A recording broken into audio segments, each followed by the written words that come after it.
प्रिय विद्यार्थियों, आज हम सभी जनसंचार अर्थ एवं परिभाषा के भाग 2 का अध्ययन करेंगे। भाग 1 में हम सभी ने जनसंचार के अर्थ एवं परिभाषाओं पे विचार किया था, साथ ही उसके तत्वों के बारे में भी हमने विचार किया था, उद्देश्य और कार्य महत्वों पे भी हमने विचार किया था। आज हम सभी संचार के प्रकार और जनसंचार के माध्यम पे हम आज विचार करने वाले हैं।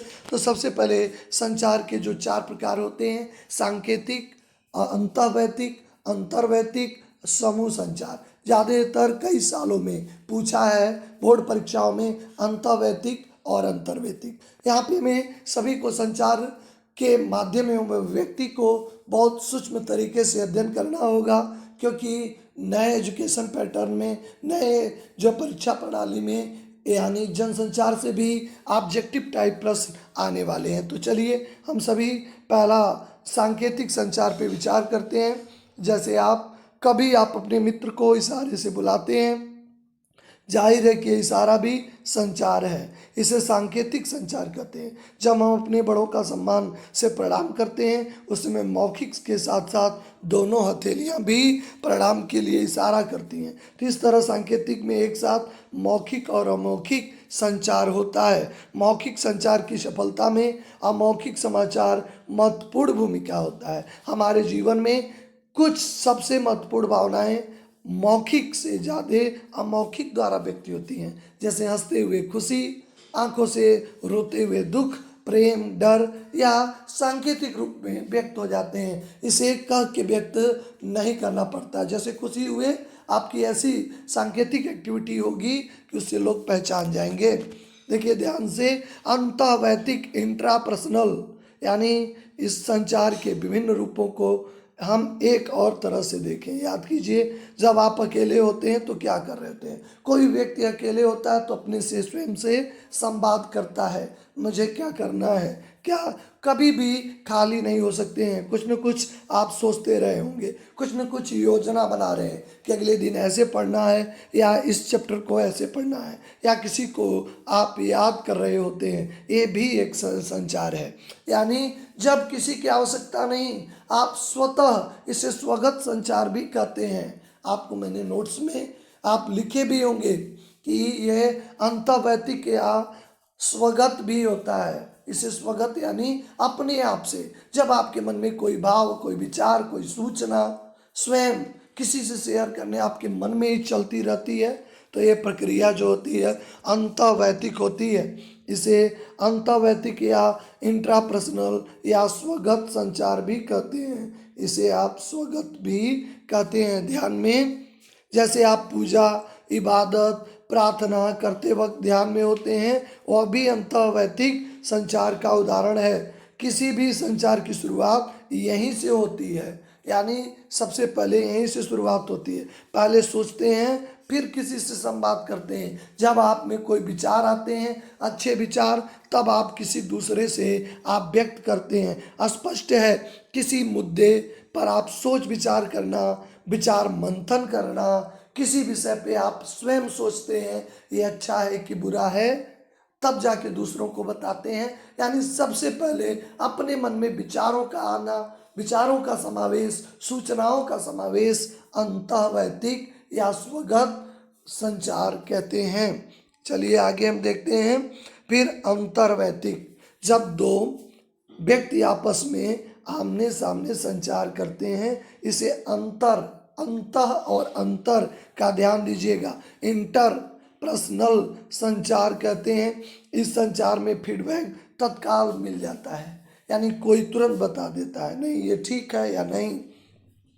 अंतर्वैयक्तिक संचार की मदद से हम आपसी संबंध को विकसित करते हैं, अपनी रोजमर्रा की जरूरतें पूरा करते हैं। संचार का यह पारिवारिक और सामाजिक रिश्तों की बुनियाद है। आपने व्यक्तिगत जीवन में सफलता के लिए हमारा अंतर्वैयक्तिक संचार कौशल उन्नत और प्रभावी होना चाहिए। अगर हमें जीवन में सफलता है, जब हम समाज में जाते हैं, लोगों से अपनी भावों को बताते हैं, लोग बताते हैं आप अच्छा कर रहे हैं, बुरा कर रहे हैं, तो इस तरह हमारे व्यक्तिगत जीवन की सफलता की कसौटी इसी संचार माध्यम पे डिपेंड होती है, कदम कदम पे पड़ती है। नौकरी और दाखिले में हो, नौकरी या दाखिले के लिए इंटरव्यू में इसी कौशल की परख होती है कि आप किस तरह दो व्यक्तियों के बीच में आप अपने भाव और विचार को व्यक्त कर पा रहे हैं। यानी जो साक्षात्कार इंटरव्यू होता है वह एक तरह से अंतर्वैयक्तिक संचार ही होता है।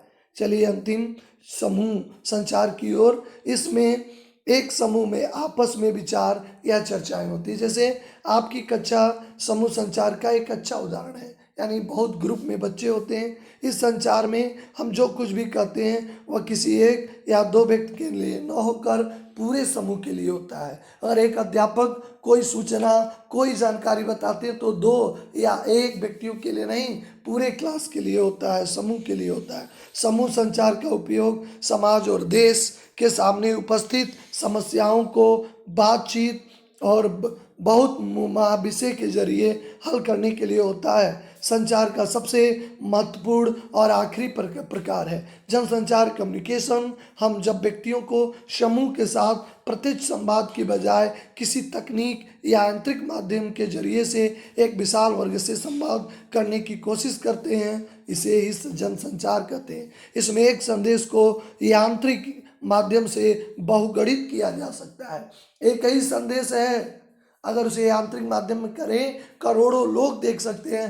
भारत में अगर एक साथ टीवी चैनल पे कोई प्रसारण होता है तो उसे हम बहुगणित यानी मल्टीपल कर सकते हैं, बहुत लोगों तक पहुंचाया जा सकता है। इसके लिए हम किसी उपकरण की मदद लेनी होती है, जैसे अखबार, रेडियो, टीवी, सिनेमा और इंटरनेट।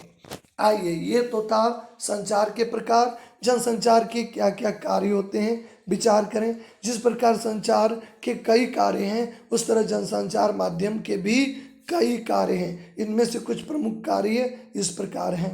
सबसे पहले सूचना देना। जनसंचार का सबसे बड़ा काम है, माध्यमों का प्रमुख कार्य है सूचना देना। हमें अनेक जरिए से दुनिया भर से सूचनाएं प्राप्त होती हैं। हमारी ज़रूरत का बड़ा हिस्सा जनसंचार माध्यमों के जरिए ही पूरा होता है। यानी पहला इसका कार्य है सूचना देना। शिक्षित करना, यानी जनसंचार माध्यमों के जरिए हमें जागरूक बनाते हैं। लोकतंत्र में जनसंचार माध्यमों की एक बड़ी भूमिका है जनता को शिक्षित करना, सजग बनाना। मनोरंजन करना, जनसंचार माध्यम जैसे टीवी, रेडियो, संगीत के टेप, वीडियो, किताबें आदि भी हमारा मनोरंजन करती हैं। एजेंडा तय करना, जनसंचार माध्यमों सूचना और विचारों के जरिए देश का एक एजेंडा, एक लक्ष्य भी हम तैयार करते हैं। जब समाचार पत्र और समाचार चैनल में किसी खास घटना या मुद्दे को प्रमुखता से उठाते हैं या उन्हें व्यापक कवरेज देते हैं तो वे घटनाएं या मुद्दा आम लोगों में चर्चा का विषय बन जाता है। जब भी कोई एजेंडा होता है कि हमें नई शिक्षा नीति लानी है या CAA का एक एजेंडा तय किया गया, और एक मकसद होता है लोगों में बिल्कुल विषय बनाकर लोग आपस में डिस्कस करने लगते हैं। निगरानी करना, जनसंचार माध्यम किसी सरकार और संस्था के सरकार की थोड़ी भी कमियां हुई, थोड़ी अव्यवस्था हुई, लोग बीमार पड़ने लगे, इलाज नहीं हुआ, तुरंत न्यूज़ में आता है। सरकार की लापरवाहियों को उजागर करता है। यानी किसी भी जो समाज को अच्छा पे ले जाता है, समाज को आगे की ओर ले जाता है, उसका भी प्रशंसा जो है उसमें छपती है ताकि लोग उससे संवर्धित हों, उत्साहित हों। अगर समाज पे कोई पीछे करने का प्रयास करता है या समाज में भ्रष्टाचार करने का प्रयास करता है, अनियमितता कहीं बरती जाती है, बिजली कटौती, बाढ़, पानी, कई समस्या होती है, उस सब की निगरानी जनसंचार से होती है। विचार विमर्श के लिए भी मंच, जनसंचार माध्यम में तमाम विचारों की एक्सप्रेस करने की, आप देखते होंगे न्यूज़ चैनल पे तमाम डिबेट होते हैं। जैसे किसी समाचार पत्र के संपादकीय पृष्ठ पे या मुद्दे पर विभिन्न विचार रखने वाले लेखक अपनी राय देते हैं, या कोई डिबेट होता है, तमाम उस पर विचारक आते हैं और अपने विचार को प्रकट करते हैं। आइए हम सभी देखते हैं भारत में संचार माध्यम, दो माध्यम हैं, परंपरागत और आधुनिक। इसका किस तरह विकास होता है एक एक करके हम विवेचना करेंगे।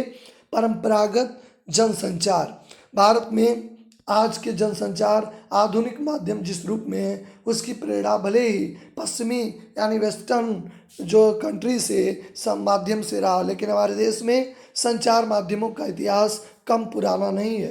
बड़ी सजगता के साथ इसके बीज पौराणिक काल में मिथकी पात्रों में खोजे जा सकते हैं। जैसे देव ऋषि नारद को भारत का पहला समाचार वाचक माना जाता है। कहीं भी घटनाएं आप सीरियल में देखें, धार्मिक नारायण नारायण कहते हुए पहुंच जाते हैं, जो बीड़ा की मधुर झनकार के साथ धरती और देवलोक के बीच एक संवाद सेतु थे। सेतु का अर्थ होता है ब्रिज, पुल आप जानते हैं ना, नदी पार करने के लिए।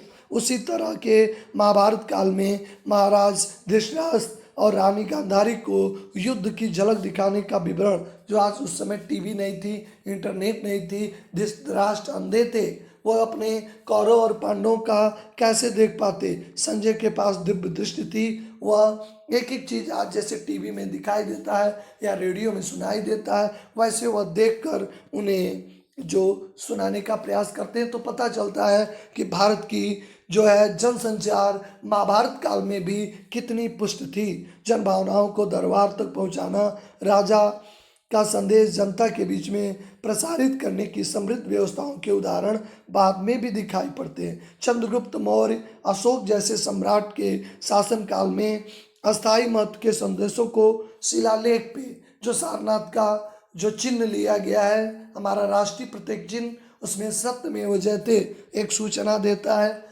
ऐसे ही बौद्ध धर्म को ग्रहण करने के बाद अशोक ने तमाम शिलालेख पे तमाम विचारों को उत्कीर्ण कराया था। उपासनवे बहुकथाने दयादाने माधवे साधवे च, ये पाली भाषा में एक शिलालेख पे उसका लेख लिखवाया था। सामयिक या तत्कालिक संदेशों को कच्ची स्याही या रंगों से संदेश लिखकर प्रदर्शित करने की व्यवस्था मजबूत हुई। बाकायदा रोमान नचमा लिखने के लिए कर्मचारी यानी रोज नामचा लिखने के लिए कर्मचारी की नियुक्त होने लगी। जनता के बीच संदेश देने की व्यवस्था की गई। लेकिन भारतीय संचार परंपरा की एक खासियत भी रही है कि राज दरबारों के समानांतर हमारे यहाँ लोक माध्यम भी सुलझी व्यवस्था रही है। जैसे त्यौहार, नाटक, तमाम जो मंचन, मंदिर, गुफाएं, ये भी एक संदेश को धारण किए रहती हैं।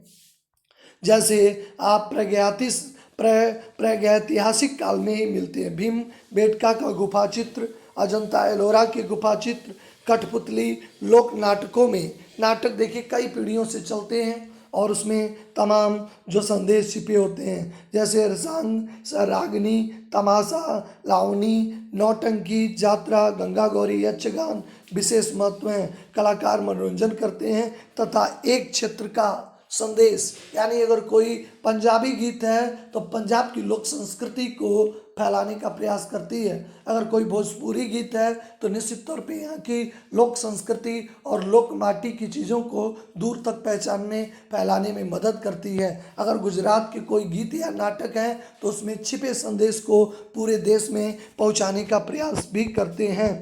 परंपरागत जनसंचार के कुछ उदाहरण हैं, बहुत सारे हो जाए। आपको बता दें, जो एक पीढ़ी से दूसरी, नया नहीं है, प्राचीन काल से जो एक पीढ़ी से दूसरी पीढ़ी ट्रांसफ़र हो जाए, हस्तांतरण हो जाए, उसे हम कहते हैं, जिसमें कठपुतली है। आप भी कठपुतली देखे होंगे।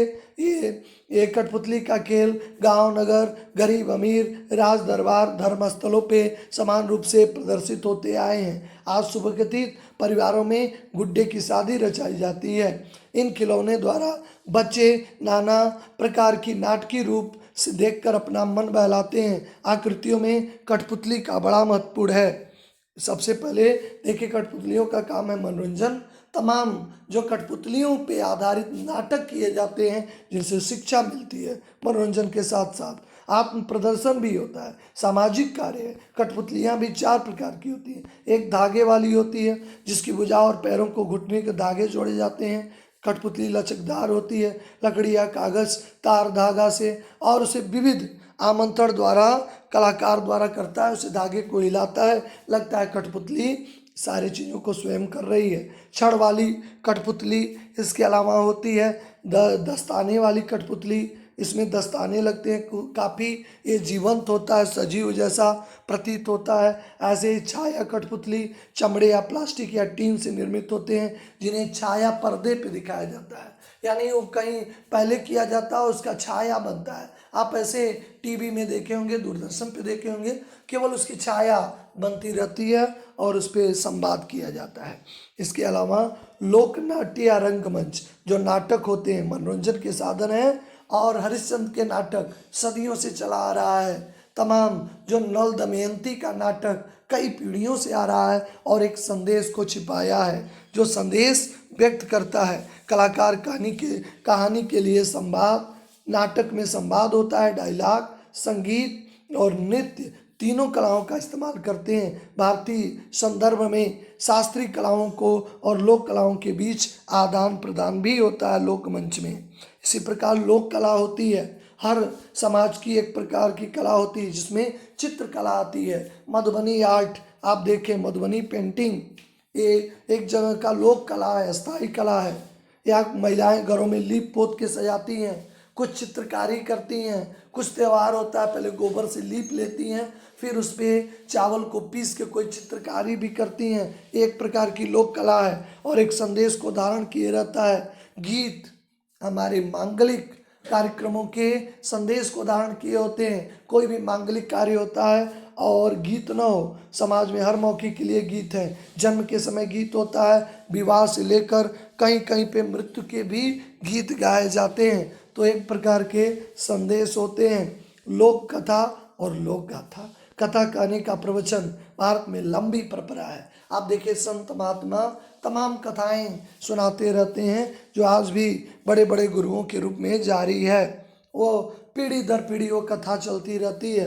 कीर्तन मंदिर और घरों में भजन और कीर्तन भी होते हैं, जो एक प्रकार के संचार ही है। नुक्कड़ नाटक, आप किसी को जागरूक करने के लिए अपने विद्यालय में या कहीं जो जागरूक संस्थान है वो नुक्कड़ नाटक करते हैं। ये जरा अधिक पुराना नहीं है, दरअसल 20वीं सदी में जन संगठनों से लोक कलाओं की मदद से नुक्कड़ नाटकों को लोकप्रिय बनाया। इससे लोगों में जागरूकता, जैसे यातायात माह में आप नुक्कड़ करते हैं, या गंदगी फैलाने वाले लोगों को रोकने के लिए नुक्कड़ नाटक होता है। नौटंकी, उत्तर भारत यानी उत्तर प्रदेश में नौटंकी का स्टेज पे मंचन किया जाता है।